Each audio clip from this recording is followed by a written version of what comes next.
Bismillahirrahmanirrahim. Assalamualaikum warahmatullahi wabarakatuh.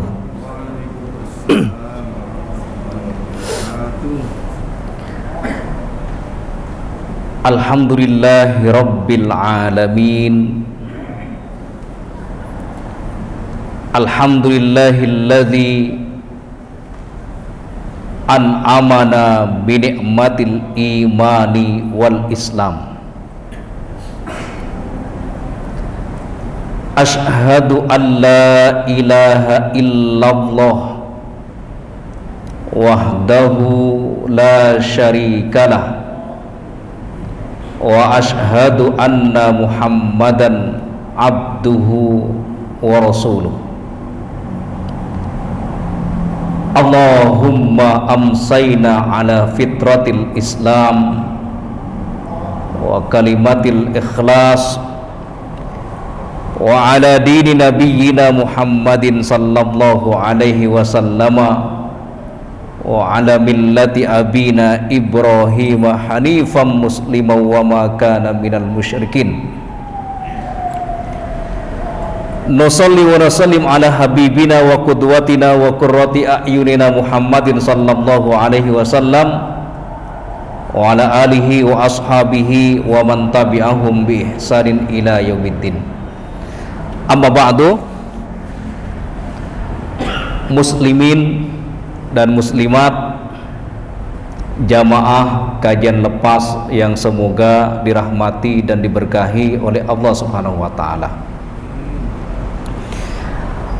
Alhamdulillah, kita bersyukur kepada Allah Subhanahu wa taala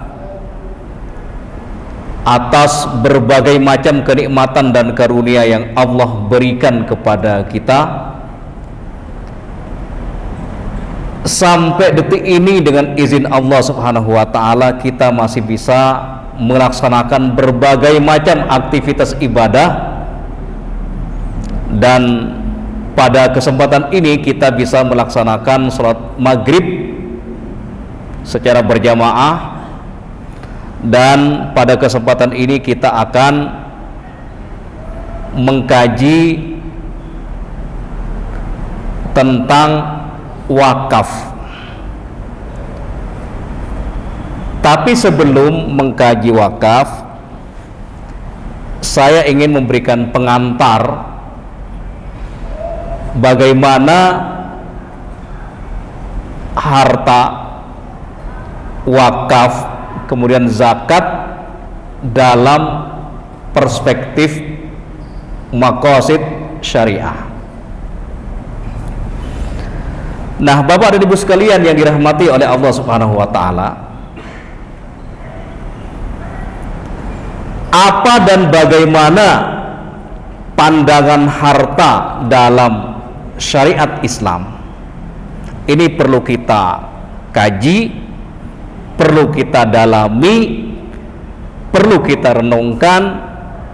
Kemudian endingnya adalah kita bisa menggunakan harta itu sesuai dengan petunjuk dan arahan dari Allah Subhanahu wa taala yang menciptakan kita semuanya. Jamaah sekalian, di dalam Islam posisi harta itu yang pertama sebagai amanah. Karena harta ini sebagai amanah yang Allah berikan kepada kita, maka harta yang kita genggam, harta yang kita miliki itu akan dimintai pertanggungjawaban oleh Allah Subhanahu wa taala. Oleh karenanya, dalam sebuah hadis Rasulullah sallallahu alaihi wasallam dikatakan bahwa nanti pada hari kiamat di antara pertanyaan-pertanyaan penting Di antaranya adalah terkait dengan harta yang dimiliki oleh manusia. Terkait harta itu ada dua pertanyaan. Pertanyaan yang pertama adalah min aina iktasabahu. Harta-harta yang kita miliki asal usulnya dari mana? Dan yang kedua adalah wa fima anfaqahu. Setelah kita ditanya secara detail asal usul harta yang kita miliki, tapi jangan lupa Bapak dan Ibu sekalian, ada pertanyaan berikutnya, wa fima anfaqahu. Harta yang kita miliki digunakan untuk apa? Aset-aset yang kita miliki kita belanjakan untuk apa? Oleh karenanya dalam konteks ini seorang sahabat yang bernama Umar Ibnul Khattab pernah mengatakan, ni'mal malu inda rajulin solihin. Sebaik-baik harta itu apabila berada dalam genggaman orang-orang yang soleh. Karena ketika orang yang soleh diberikan amanah harta ini, pasti dia akan memastikan harta itu digunakan untuk melipat gandakan amal-amal kebaikannya. Harta yang dia miliki digunakan semaksimal mungkin untuk perjuangan fisabilillah di jalan Allah Subhanahu wa ta'ala. Harta yang seperti inilah yang akan menjadi amal jariyah. Harta-harta yang digunakan untuk kebaikan, harta-harta yang digunakan untuk belanja di jalan Allah Subhanahu wa ta'ala, harta-harta yang digunakan untuk membangun infrastruktur kebaikan seperti membangun masjid, seperti membangun pesantren, seperti membangun sumur dan seterusnya. Harta yang seperti itulah yang akan menjadi penolong kita pada hari kiamat, dan harta tersebut sebagai apa? Amal-amal yang senantiasa pahalanya mengalir bagi kita semuanya sampai akhir zaman. Jadi Bapak dan Ibu sekalian, kalau kita sudah melakukan internalisasi kepada jiwa kita bahwa harta itu adalah amanah, tentu kita akan berusaha sekuat tenaga agar harta-harta yang kita miliki itu bersumber dari sumber-sumber yang halal, dan juga kita akan berusaha untuk memastikan bahwa semua harta yang kita miliki digunakan dalam rangka beribadah kepada Allah Subhanahu wa ta'ala dan digunakan untuk melipat gandakan amal-amal kebaikan kita. Kemudian Bapak dan Ibu sekalian, dalam ajaran Islam, harta itu sebagai wasilah, sebagai sarana, bukan tujuan. Jadi Bapak dan Ibu sekalian yang dirahmati oleh Allah Subhanahu wa ta'ala, karena bagi orang-orang yang beriman harta itu sebagai wasilah, tentu dia akan menjadikan, atau orang-orang yang beriman akan menjadikan harta itu sebagai wasilah untuk mendatangkan kemanfaatan, untuk memberikan kebaikan kepada manusia. Dalam konteks inilah Rasulullah sallallahu alaihi wasallam bersabda, khairun nasi anfa'uhum linnas. Sebaik-baik manusia itu adalah manusia atau orang-orang yang paling banyak memberikan manfaat kepada orang lain. Di antara sarana untuk melipat gandakan kebaikan-kebaikan kita, di antara sarana untuk melipat gandakan ibadah kita, yaitu harta itu kita jadikan sebagai wasail, sebagai sarana untuk memberikan kemanfaatan kepada orang lain. Jadi Bapak dan Ibu sekalian, kalau kita menyadari bahwa harta itu adalah sarana kita beribadah kepada Allah Subhanahu wa taala, tentu kita akan mudah mengeluarkan harta itu dalam rangka perjuangan di jalan Allah Subhanahu wa taala. Kemudian Bapak dan Ibu sekalian, yang perlu kita sadari bahwa harta dalam pandangan Islam itu adalah sebagai milkullah, milik Allah Subhanahu wa taala.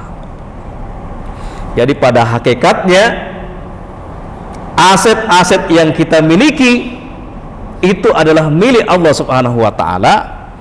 Hanya saja kita sebagai khalifah di muka bumi, sebagai manusia yang diberikan tanggung jawab oleh Allah Subhanahu wa taala, kita diberikan hak pakai oleh Allah Subhanahu wa taala. Tetapi jamaah sekalian yang dirahmati oleh Allah Subhanahu wa taala, karena kita menyadari bahwa harta yang kita miliki itu adalah milik Allah Subhanahu wa taala, tentu kita akan menggunakannya sesuai dengan petunjuk dan arahan dari Allah Subhanahu wa taala. Nah, Bapak dan Ibu sekalian yang dirahmati oleh Allah Subhanahu wa taala, di dalam ajaran Islam itu dikenal maqasidus syariah, tujuan-tujuan bersyariat. Tujuan agama ini diturunkan oleh Allah Subhanahu wa taala ke muka bumi. Itulah dalam istilah fikih Islam dikenal dengan maqasid asy-syariah, maqasidus syariah. Jadi Bapak dan Ibu sekalian, di antara fungsi harta itu adalah sebagai instrumen, sebagai wasilah untuk mewujudkan maqasid syariah. Maqasid syariah itu yang pertama adalah hifzu ad-din, menjaga agama. Bagaimana, apa korelasi harta dengan menjaga agama? Kalau kita belajar sejarah Islam, ternyata perjuangan dakwah Islam itu juga ditopang oleh orang-orang yang punya harta. Di zaman Nabi Shallallahu Alaihi Wasallam ada sosok seperti Abdurrahman bin Auf, ada juga Utsman bin Affan, termasuk juga Abu Bakar As-Siddiq dan sahabat-sahabat yang lainnya. Nah, harta-harta yang dimiliki oleh para sahabat itu semuanya digunakan untuk hifzuddin, untuk menjaga agama, untuk menopang perjuangan dakwah Rasulullah Sallallahu Alaihi Wasallam. Jadi harta itu tidak bisa dipisahkan dari maqasid asy-syariah. Yang kedua, muslimin dan muslimat jamaah kajian lepas yang semoga dirahmati oleh Allah Subhanahu wa taala, maqasid syariah yang kedua itu adalah hifzu an-nafs, menjaga jiwa, menjaga jiwa. Apa korelasi harta dengan menjaga jiwa, Bapak dan Ibu sekalian? Yang namanya manusia hidup di muka bumi ini membutuhkan makan dan minum. Oleh karenanya, harta yang diamanahkan kepada orang-orang yang beriman itu diantara fungsi dan tujuannya adalah dalam rangka menjaga jiwa manusia. Dengan cara apa? Wa yut'imunat ta'am miskina wa yatima wa asira. Harta itu digunakan untuk memberikan makan kepada anak yatim, kepada orang-orang miskin, dan juga kepada orang-orang yang ditawan.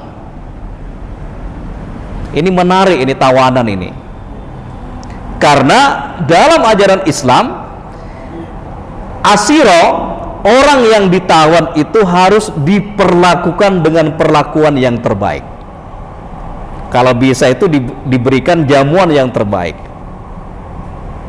Oleh karenanya kalau kita baca ya perkembangan update di Palestina, itu orang-orang Israel yang ditahan atau tentara atau jenderal yang ditahan oleh para pejuang Palestina itu mereka diperlakukan secara istimewa, tentu sesuai dengan standar kemampuan orang-orang Palestina.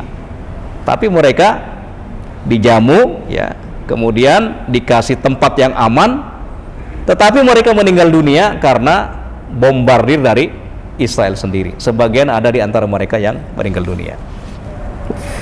Nah, Bapak dan Ibu sekalian yang dirahmati oleh Allah Subhanahu wa taala, hubungan harta dengan menjaga jiwa, harta itu adalah amanah yang Allah berikan kepada kita. Tentu di antara fungsinya adalah memberikan makan fakir dan miskin, memberikan makan untuk anak-anak yatim. Karena Bapak dan Ibu sekalian, di dalam sebuah ayat Al-Quran dikatakan, wa fi amwalihim haqqun lisaili wal mahrum. Pada harta-harta mereka, pada harta-harta yang dimiliki oleh orang-orang yang kaya, itu ada hak untuk orang yang meminta-minta maupun orang yang miskin, tetapi mereka tidak menunjukkan sebagai orang yang meminta-minta. Jadi Bapak dan Ibu sekalian yang dirahmati oleh Allah Subhanahu wa taala, maqasid syariah yang kedua itu adalah menjaga jiwa, dan harta punya peran yang sangat signifikan, punya peran yang sangat strategis dalam rangka menjaga jiwa manusia. Bayangkan Bapak dan Ibu sekalian, terjadinya perampokan ya, terjadinya pencurian itu disebabkan, di antara sebabnya adalah karena mereka adalah orang-orang yang tidak punya kemampuan ya, tidak punya materi yang cukup. Walaupun di sisi yang lain tentu yang paling dominan orang itu melakukan pelanggaran adalah karena keimanannya yang lemah. Tapi tidak bisa dipungkiri, tidak bisa dipungkiri orang melakukan kejahatan itu diantaranya adalah karena faktor ekonominya yang lemah. Oleh karenanya harta ini juga bisa menjaga jiwa, sehingga ya, manusia tidak mudah melakukan pembunuhan ya, karena ada yang cemburu misalkan kan, ada orang yang cemburu ya, ada orang yang dengki kepada orang yang lebih dari sisi hartanya, akhirnya mereka melakukan pembunuhan. Oleh karena di sini harta itu ada hubungannya dengan maqasid syariah yang kedua, yaitu menjaga jiwa.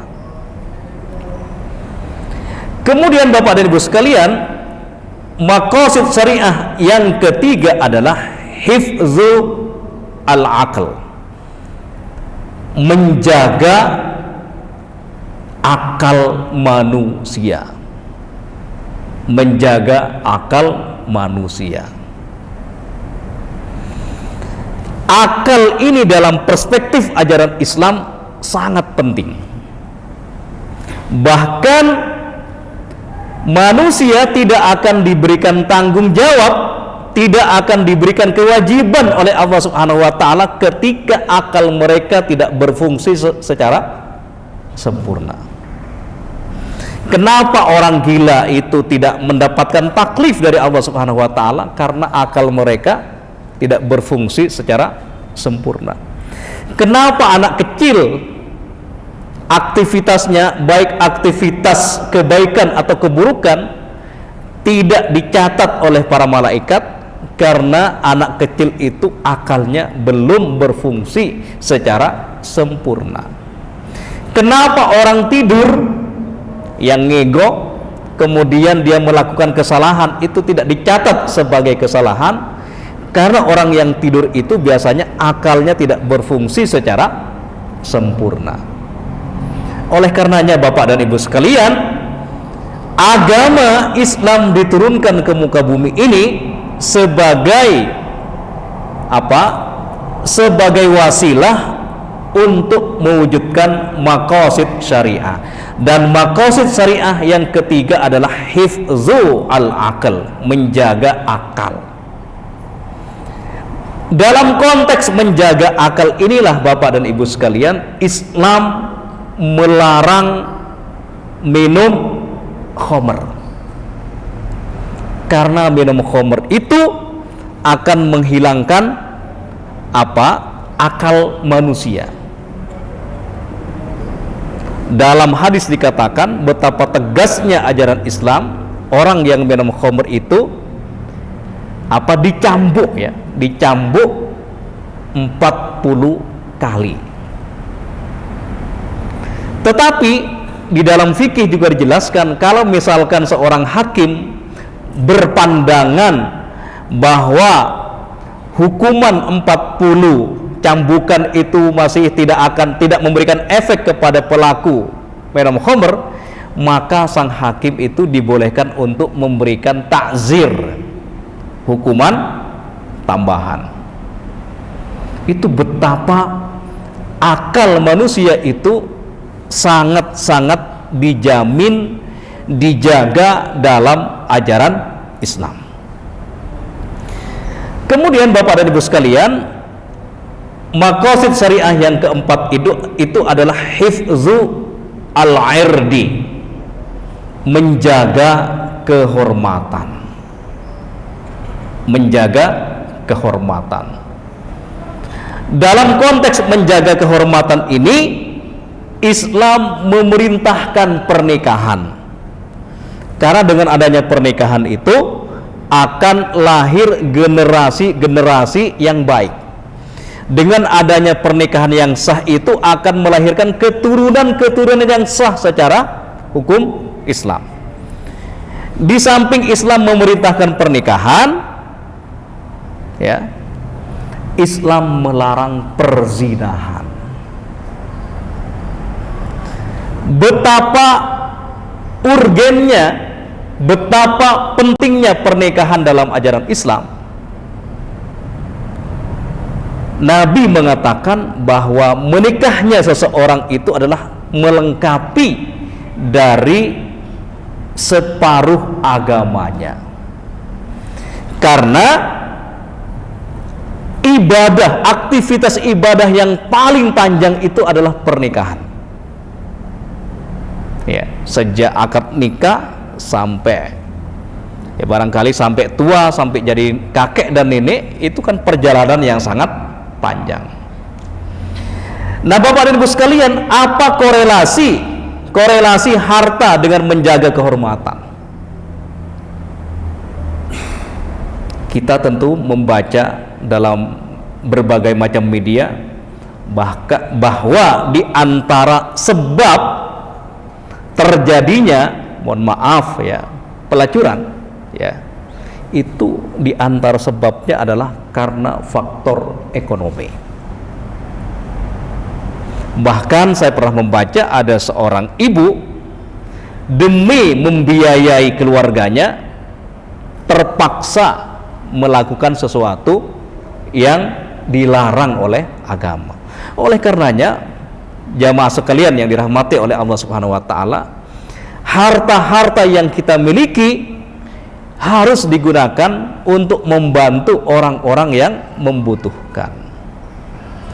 Nah, yang kelima, maqasid syariah itu adalah hifzu al-mal, menjaga harta. Dalam konteks menjaga harta ini, kita diperintahkan untuk berusaha bagaimana mendapatkan harta yang halal dan juga harta yang thayyib. Kemudian dalam konteks menjaga harta ini, Islam juga memberikan hukuman yang tegas bagi orang yang melakukan pencurian. Ya, termasuk di dalamnya adalah perampokan, korupsi dan seterusnya. Jadi Bapak dan Ibu sekalian yang dirahmati oleh Allah Subhanahu wa taala, harta yang kita miliki atau harta dalam pandangan Islam itu di antara fungsinya adalah litahqiqi maqasid asy-syariah, dalam rangka mewujudkan maqasid syariah yang 5 tadi. Menjaga agama, menjaga jiwa, menjaga akal, menjaga kehormatan, dan menjaga harta itu sendiri.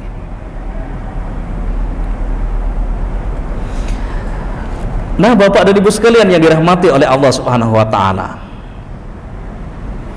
Nah, bagaimana cara distribusi harta yang benar? Itu harus mempertimbangkan 4 hal. Pertama, ada keseimbangan. Artinya ketika kita menggunakan harta, mendistribusikan harta itu perlu mempertimbangkan keseimbangan. Maksudnya Bapak dan Ibu sekalian, ketika kita misalkan berinfak, bersedekah, atau melakukan amalan-amalan yang lain terkait dengan harta, tentu kita harus punya keseimbangan. Jangan sampai kita melupakan kebutuhan yang sangat mendasar, misalkan memberikan nafkah kepada keluarga. Jangan sampai kita mendahulukan yang sunnah daripada yang wajib, tapi harus ada keseimbangan. Dan yang kedua, cara distribusi harta yang baik itu harus mempertimbangkan kebutuhan, bukan hanya gaya hidup. Ya, terkadang di antara sebagian orang ketika menggunakan hartanya itu lebih memprioritaskan, lebih mendahulukan gengsi daripada kebutuhan. Islam mengajarkan kepada kita bahwa harta yang kita gunakan itu sesuai dengan kebutuhan yang kita hadapi dalam kehidupan. Kemudian harta yang kita gunakan itu harus mendatangkan manfaat. Jangan sampai mubazir. Kita sudah berusaha capek-capek mencari harta, kita mencari maisha, tapi di antara sebagian orang justru digunakan untuk hal-hal yang tidak produktif, hal-hal yang tidak bermanfaat. Oleh karenanya standar distribusi harta yang baik dalam ajaran Islam itu yang ketiga adalah harus mendatangkan manfaat. Dan yang keempat adalah distribusi dari harta yang kita miliki itu harus bertanggung jawab. Maksudnya adalah kita gunakan semaksimal mungkin harta yang kita miliki sesuai dengan kapasitas kita, sesuai dengan kemampuan kita, dan kita gunakan secara bertanggung jawab.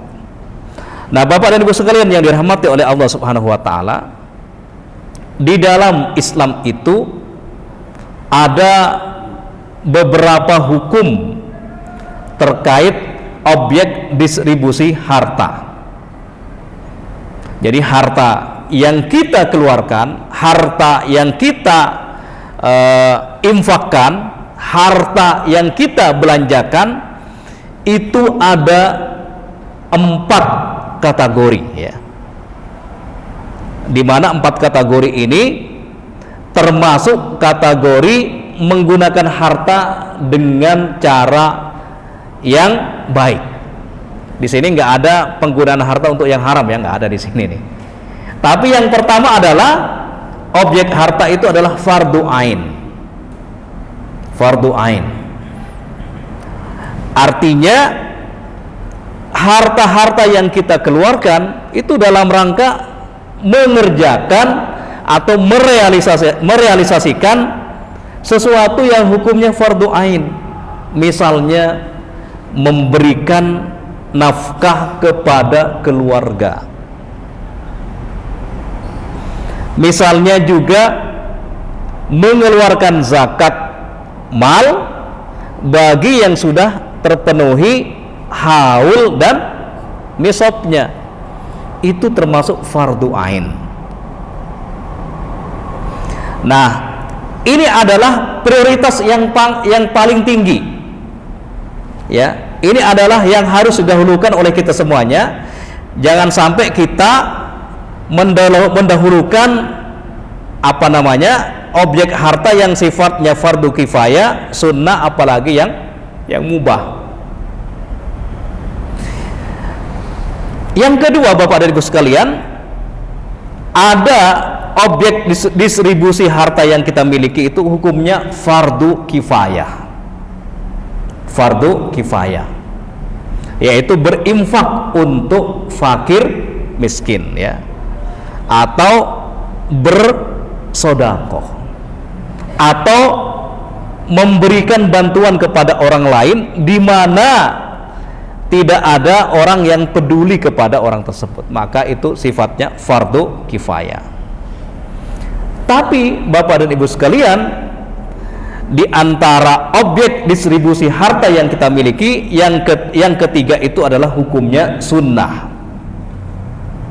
Sunnah itu misalnya adalah berinfak di jalan Allah Subhanahu wa taala, dan yang keempat adalah mubah. Ya, di antaranya adalah membeli barang-barang yang mubah dan bermanfaat, bukan barang yang mendatangkan mudarat. Itu termasuk perkara mubah. Nah, kita harus detail memahami empat hukum ini, antara fardu ain dengan fardu kifayah, antara fardu kifayah dengan sunnah, antara sunnah dengan yang mubah. Jangan sampai ketukar-tukar. Misalnya anak dan istri kita sangat membutuhkan nafkah dari kita, tapi kita lebih mendahulukan untuk yang lain. Nah, itu tentu nggak boleh seperti itu. Inilah pentingnya bagi kita semuanya untuk memahami cara mendistribusikan harta sesuai dengan urutan-urutannya, sesuai dengan prioritasnya, ya. Karena dalam hukum Islam itu tidak terlepas dari 5 hal, ya. 5 hal. Tapi 5 hal ini, ya, pertama adalah fardu, ya. Ada yang fardu, kemudian ada yang haram, tapi haram ini tidak boleh kita lakukan dalam konteks melakukan atau mendistribusikan harta, ya. Jadi dalam hukum Islam itu dikenal dengan al-ahkam at-taklifiyah, hukum-hukum taklifi yang berlaku untuk semua orang-orang yang beriman. Ada yang wajib, ada yang haram, ada yang mubah, ada yang makruh, dan ada yang sunnah. Nah, Bapak dan Ibu sekalian yang dirahmati oleh Allah Subhanahu wa taala, langsung, nah, ibadah harta ini, ya, dalam Islam ibadah harta itu banyak jenisnya, banyak variannya. Di antaranya adalah sedekah atau sodakoh, kemudian ada zakat, ada wakaf, ada infak, ada hibah, ada hadiah, ada piutang. Nah, yang perlu kita garis bawahi adalah piutang ini. Kenapa dalam piutang itu tidak boleh ada tambahan, nggak boleh mengambil keuntungan?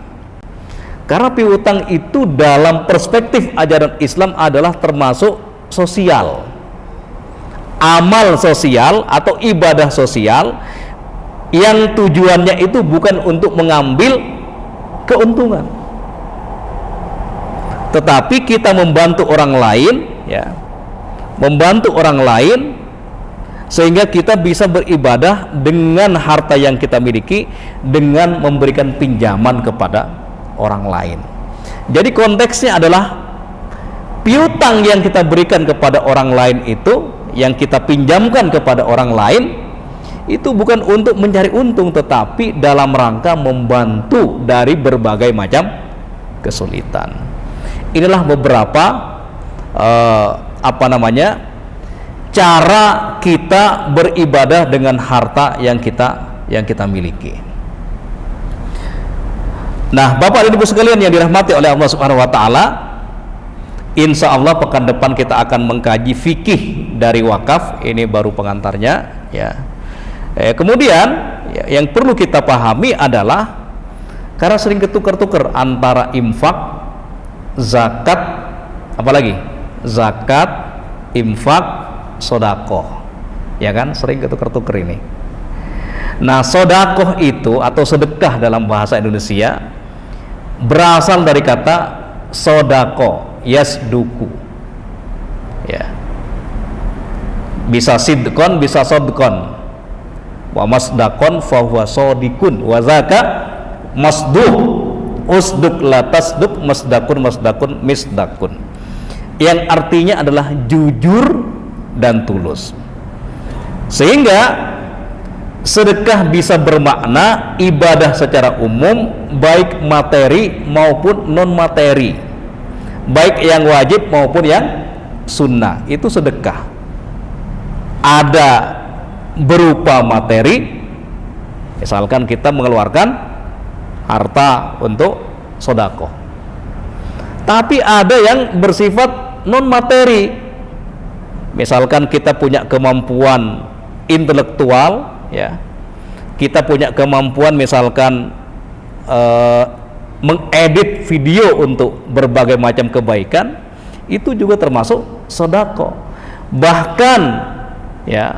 Bahkan berhubungan suami istri juga termasuk sedekah. Jadi ini termasuk sedekah itu termasuk ibadah yang sangat umum. Sementara zakat, ini sudah kita bahas, harta tertentu yang dikeluarkan pada waktu tertentu, ya, untuk pihak tertentu. Ini sudah kita bahas, ya. Sementara infak, jamaah sekalian yang dirahmati oleh Allah Subhanahu wa taala, semua jenis ibadah yang berupa harta. Jadi infak itu biasanya berupa harta. Biasanya begitu, baik yang wajib, baik perkara-perkara yang wajib maupun perkara-perkara yang sunnah. Nah, ini perbedaan antara sodako, infak, zakat, ya, dan wakaf ini, ya. Nah, barangkali ini pengantar dulu, ya. Pekan depan insya Allah kita bahas secara detail apa itu wakaf, bagaimana hukumnya, apa rukun-rukunnya, ya. Kemudian harta apa saja yang bisa diwakafkan, apakah tanah saja, apakah bisa wakaf dengan uang tunai. Nah, itu kita bahas nanti karena waktunya kita terbatas. Barangkali ada pertanyaan, ya. Silahkan kalau ada pertanyaan.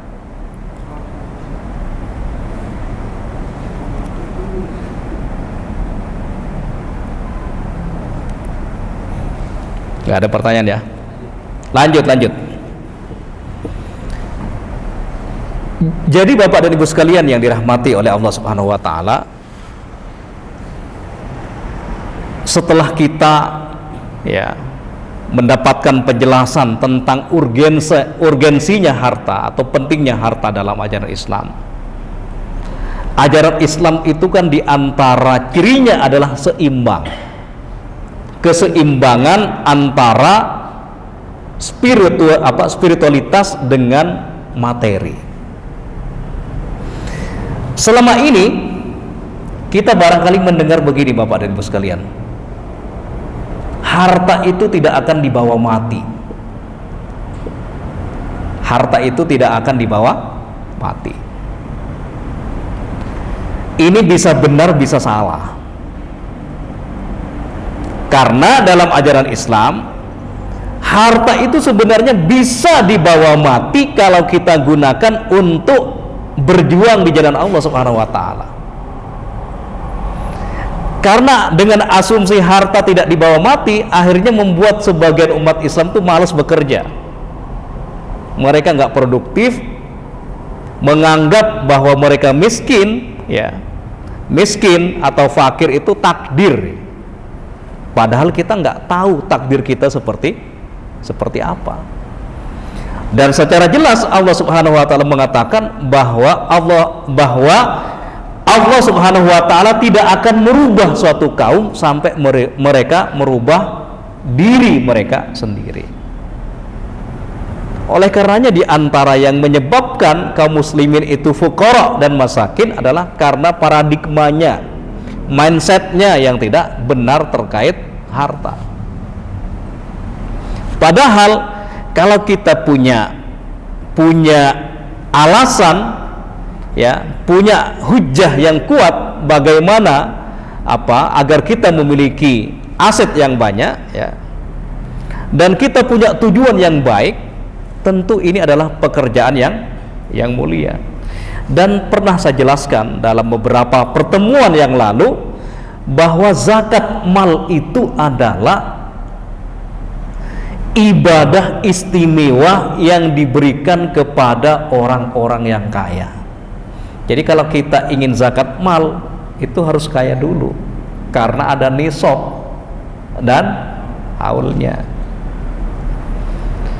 Dan kalau kita ingat pembahasan sebelumnya, bahwa definisi miskin dalam mazhab Hanafi adalah setiap orang yang tidak bisa melakukan zakat mal, itu miskin atau fakir dalam pandangan mazhab Hanafi. Artinya ketika kita belum bisa membayar zakat mal pada setiap bulannya atau pada setiap tahunnya, itu artinya kita masih statusnya sebagai mustahikun, bukan muzakki, tapi masih kategori asnaf, 8 asnaf penerima zakat gitu kan. Nah Bapak dan Ibu sekalian yang dirahmati oleh Allah Subhanahu wa taala, barangkali itu yang bisa saya sampaikan. Semoga kajian singkat ini bermanfaat buat kita semuanya. Kita silahkan mencari maisah di dunia ini, tapi jangan lupa juga berzakat atau berwakaf atau berinfak dan bersodakoh dari harta-harta yang kita miliki, sehingga harta yang kita miliki itu bisa menjadi amal jariah kita ketika kita sudah meninggalkan dunia ini. Pahalanya tetap mengalir sampai hari kiamat. Karena Nabi SAW mengatakan, di antara amal yang tidak terputus itu adalah sodakotun jariyatun, sodakoh yang pahalanya mengalir. Aqulu qouli hadza wa astaghfirullah li wa lakum.